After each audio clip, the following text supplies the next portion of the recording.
Top ട്യൂഷന്റെ class 8 social science ട്യൂട്ടോറിയലിലേക്ക് സ്വാഗതം. യൂറോപ്യന്മാരെ ഇങ്ങോട്ട് വരാൻ പ്രേരിപ്പിച്ച കുറെ കാര്യങ്ങളുണ്ട്. ഒന്ന്, നമുക്കറിയാം, 1453 തുർക്കികൾ കോൺസ്റ്റാന്റിനോപ്പിൾ പിടിച്ചു.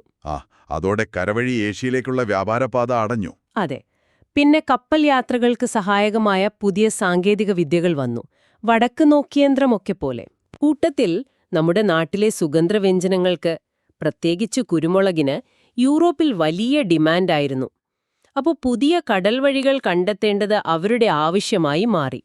അങ്ങനെയാണല്ലോ 1498 വാസ്കോഡഗാമ, പോർച്ചുഗീസ് നാവികൻ, ഇവിടെ കോഴിക്കോട്ട് കാപ്പാടെത്തുന്നത്, അല്ലേ? അതെ.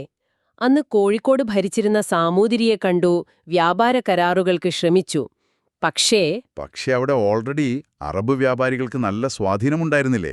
അവരെ മറികടക്കാൻ ബുദ്ധിമുട്ടായിരിക്കണം. ശരിയാണ്. അറബികളുടെ ആ ഒരു വ്യാപാര കുത്തക അവസാനിപ്പിക്കുക എന്നതായിരുന്നു പോർച്ചുഗീസുകാരുടെ ഒരു ലക്ഷ്യം. സാമൂതിരി അതിന് വഴങ്ങാതെ വന്നപ്പോൾ അത് പിന്നെ സംഘർഷമായി.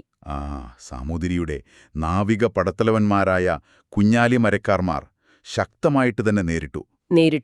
എന്നാലും ഗാമയുടെ ആദ്യത്തെ യാത്രയിൽ തന്നെ കിട്ടിയ ലാഭം, അതായത് കൊണ്ടോയ ചരക്കിന് ഏകദേശം 60 ഇരട്ടിയോളം ലാഭം കിട്ടി എന്നറിഞ്ഞപ്പോൾ, ഓഹോ, അതുപോലെ പപ്പായ, പേരയ്ക്ക, കശുമാവ് ഒക്കെ അവർ കൊണ്ടുവന്ന കൃഷികളാണ്. പിന്നെ കൊച്ചിയിലെ കോട്ട, ഫോർട്ട് മാനുവൽ, ചവിട്ടുനാടകം എന്നൊരു കലാരൂപം, ചവിട്ടുനാടകം, അച്ചടിയന്ത്രം പ്രചരിപ്പിച്ചു. അപ്പൊ അവരുടെ ഒരു സ്വാധീനം പല മേഖലയിലും കാണാം. പ്രധാനമായും തീരദേശത്തെ വ്യാപാരത്തിലായിരുന്നു തുടക്കത്തിൽ അവരുടെ ശ്രദ്ധ. പോർച്ചുഗീസുകാർക്ക് ശേഷം പിന്നെ ഡച്ചുകാർ വന്നു. അതെ, ഡച്ചുകാർ പോർച്ചുഗീസുകാരെ യുദ്ധത്തിൽ തോൽപ്പിച്ചു. കൊച്ചി, കൊല്ലം പോലുള്ള സ്ഥലങ്ങൾ അവരുടെ നിയന്ത്രണത്തിലാക്കി. പക്ഷേ അവർക്കിവിടെ വലിയൊരു തിരിച്ചടി നേരിടേണ്ടി വന്നു. അതാണ് 1741 കുളച്ചൽ യുദ്ധം. അതെ, തിരുവിതാംകൂർ രാജാവ് മാർത്താണ്ഡവർമ്മ ഡച്ചുകാരെ ആ യുദ്ധത്തിൽ തോൽപ്പിച്ചു. അതോടെ ഇന്ത്യയിൽ ഒരു വലിയ ശക്തിയാകാം എന്ന ഡച്ചുകാരുടെ മോഹം ഏതാണ്ട് അവസാനിച്ചു. പക്ഷേ ഡച്ചുകാരുടെ വളരെ പ്രധാനപ്പെട്ടൊരു സംഭാവനയുണ്ട്, ഹോർത്തൂസ് മലബാരിക്കസ്. അത് വളരെ പ്രധാനപ്പെട്ട ഒരു ഗ്രന്ഥമാണ്.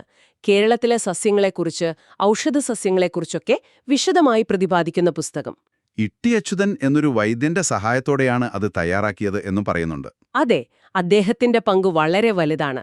മലയാള ലിപി ആദ്യമായി അച്ചടിച്ച ഗ്രന്ഥങ്ങളിലൊന്ന് എന്ന പ്രത്യേകതയും ഹോർത്തൂസ് മലബാരിക്കസിനുണ്ട്. അപ്പോൾ യുദ്ധം മാത്രമല്ല, ഇത്തരം സാംസ്കാരികമായ കാര്യങ്ങളും നടന്നിട്ടുണ്ട്. ടോപ്പ് ട്യൂഷന്റെ മറ്റൊരു വീഡിയോയുമായി വീണ്ടും കാണാം.